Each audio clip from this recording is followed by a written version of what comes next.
Well, one of the things that you see and we see all the time that holds people back from having any options in whatever, life looks like after your work, and going into retirement or just saving money in general is debt, Mm. And in your book, the non building a non-anxious life, you say solving for freedom with money means you don't owe anyone anything, and that's debt.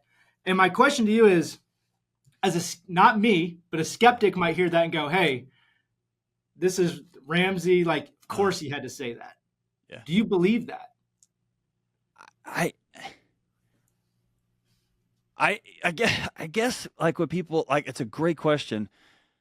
I guess I continue to be just caught off guard that is a point of debate. Yeah. Meaning, for all of human history, debt was used to enslave people, to capture them. Yep. Like, you can work this field that's quote unquote yours, but you got to work it off over the next few years, and we're always going to change the terms. We're going to move the deadline. We're going to up the produce amount.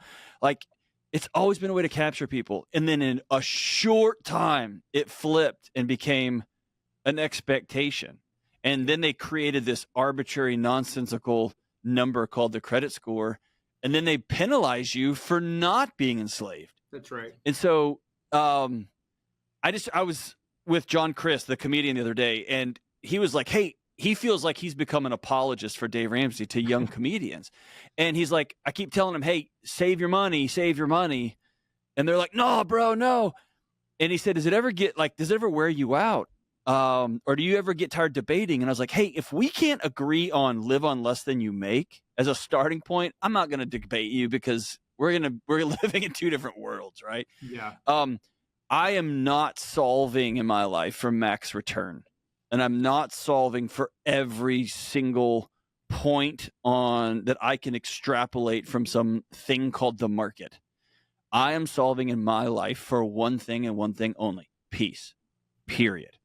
And psychologically, your body would be failing you if it let you sleep all night knowing that one wrong thing in your company's quarterly earnings, and they're going to have to lay off 10% of you, and they're going to take your house and your transportation and your ability to buy food for your family.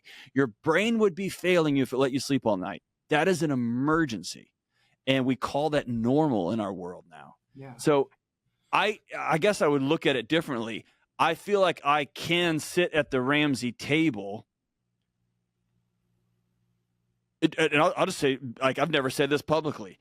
Dave has only challenged me on one thing ever, and it was on my show. And I told somebody they needed to pray to the deity of their choice because they'd done something really bad. So you need to go on your hands and knees and pray to the deity of your choice, and then you need to go make it right with your wife. And he said, hey, I know you and you're a Christian. Don't hide that from an audience. You got to be fully you to the audience. That is the singular thing he's ever challenged me on what I say on the air. I speak about not owing anybody any money. I worked in higher ed for 20 years, for God's sakes. I watched that debt bury young people. I watched it bury their parents. And I don't want to go see a doctor that still owes student loan money, so he's beholden to a pharmaceutical company. I want a doctor who doesn't owe anybody any money so that he can tell me what he really or she really believes.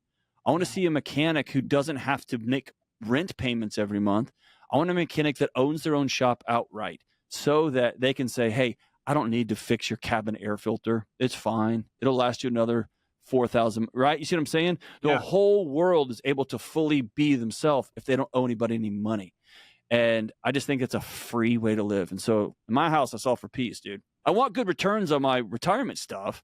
Sure. I want my rental properties to go up in value, but that's not what I'm solving for. I'm solving for peace. That's right. And I know, for us, we've not seen people have peace, especially going into retirement. That's it. Or building wealth with debt. We tell you can't owe money on your house. You have this paid off. You can't do this.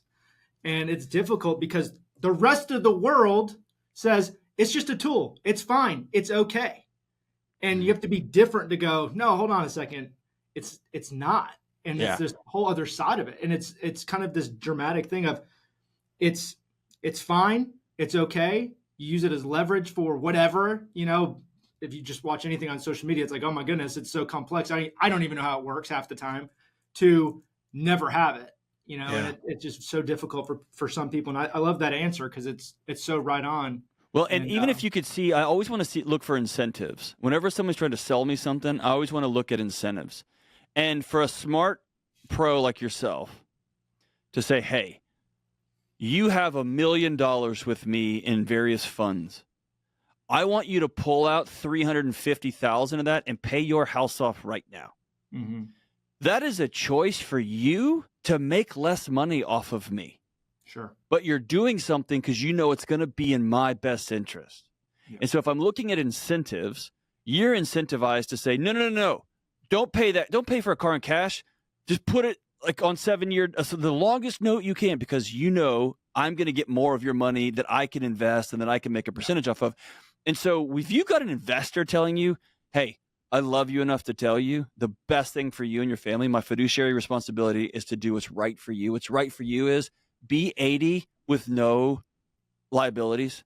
Yes. Be 80 that if you trip down the stairs and you are homebound, they can't come take your house from you. Mm-hmm. Like, be there, and then we'll figure out what comes next. Like, that to me is integrity when it comes to an investment partner. That's why I love you guys. But it's just follow the incentives, man. Yeah. No, I love that.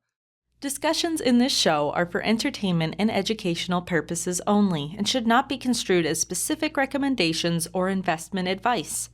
Always consult with your investment professional before making important investment decisions. Securities offered through registered representatives of Cambridge Investment Research Incorporated, a broker-dealer, member FINRA, SIPC. Advisory services through Cambridge Investment Research Advisors Incorporated, a registered investment advisor. Cambridge and SmartPro Financial are not affiliated.